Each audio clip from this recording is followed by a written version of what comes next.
నెల్లూరు జిల్లా ఉలవపాడు మండలం కరేడు గ్రామంలో బలవంతంగా ప్రభుత్వం భూములను పేద రైతుల నుంచి లాక్కునే ప్రయత్నం చేస్తుంటే అక్కడ రైతాంగం మొత్తము రోడ్డెక్కడం జరిగింది. మా భూములు మాత్రం ఇవ్వమంటూ. అయితే ప్రస్తుతం ఈ విషయం మీద ఈరోజు నెల్లూరు నగరంలో వామపక్ష పార్టీలు వివిధ ప్రజా సంఘాలతో ఈరోజు రౌండ్ టేబుల్ సమావేశం కూడా ఏర్పాటు చేయడం జరిగింది.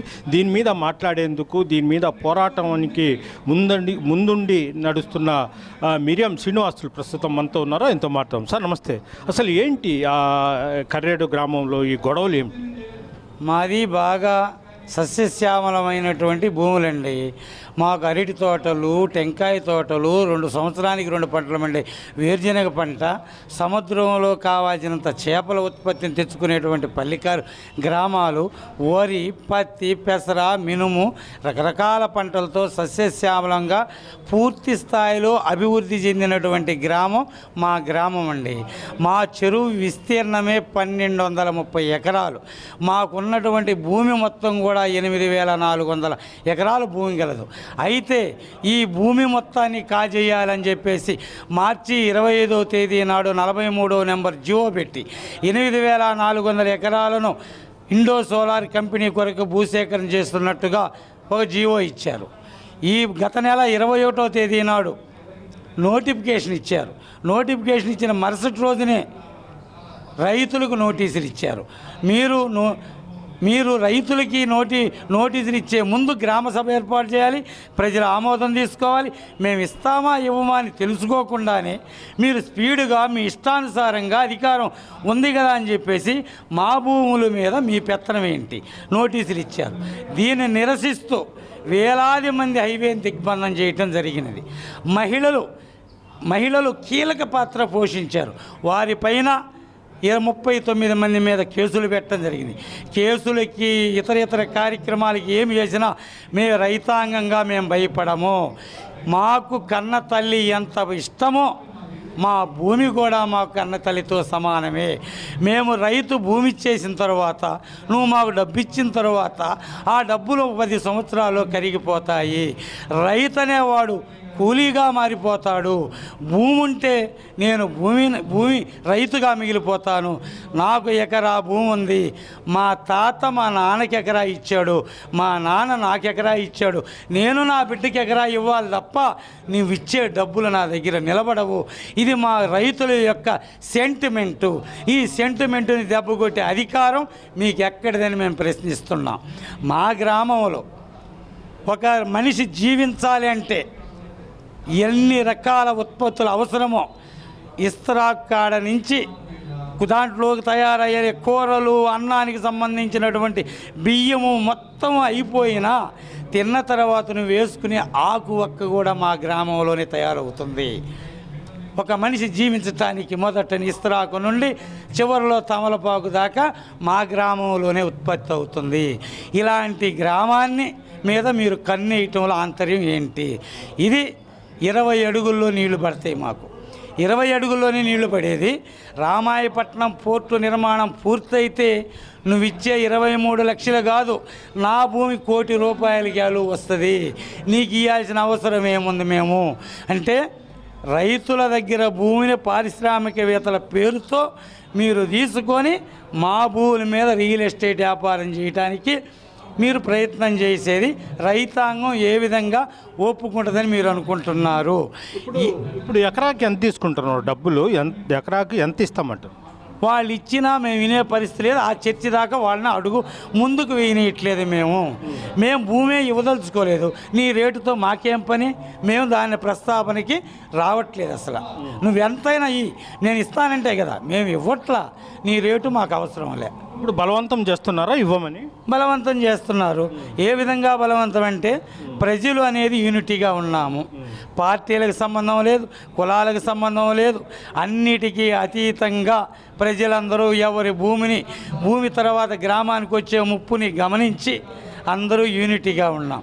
అయితే ఇది లాభం లేదనుకొని మేఘాల మీద రొట్టెల పండగ అనే పేరు పెట్టుకొని ఈ రాష్ట్ర ముఖ్యమంత్రి గారి తనయుడు, రాష్ట్ర మంత్రివర్యులు లోకేష్ బాబు గారు వచ్చి పోలీసు వ్యవస్థని, రెవెన్యూ వ్యవస్థని, రాజకీయ వ్యవస్థని అలర్ట్ చేశారు.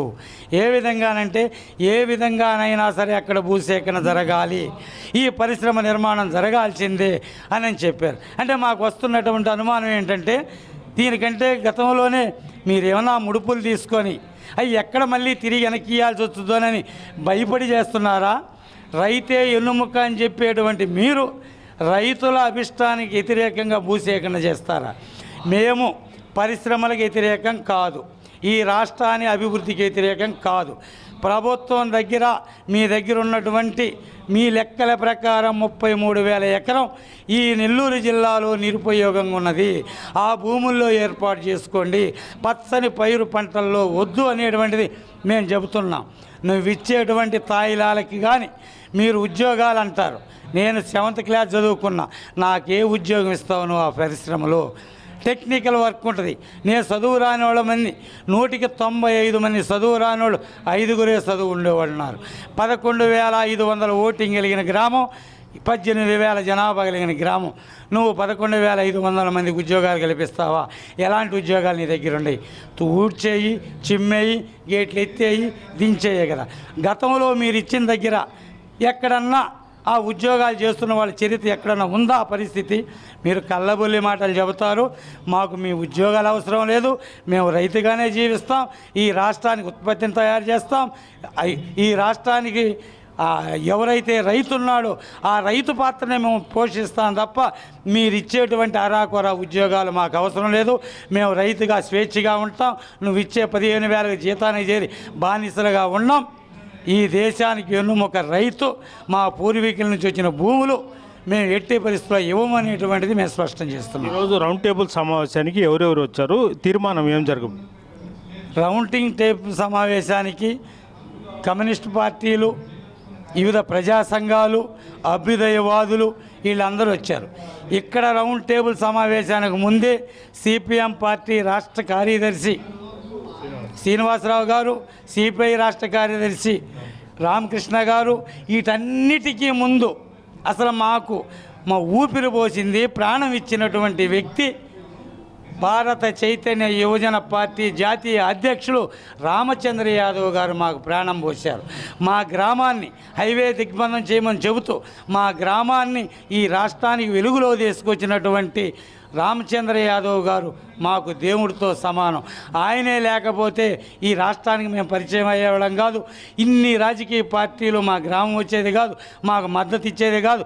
ఈనాడు ఇక్కడ ఇన్ని ప్రజా సంఘాలు రౌండ్ టేబుల్ సమావేశం ఏర్పాటు చేసేది కూడా కాదు. ఆయనకి మేము ఎప్పటికీ రుణపడి ఉంటాం.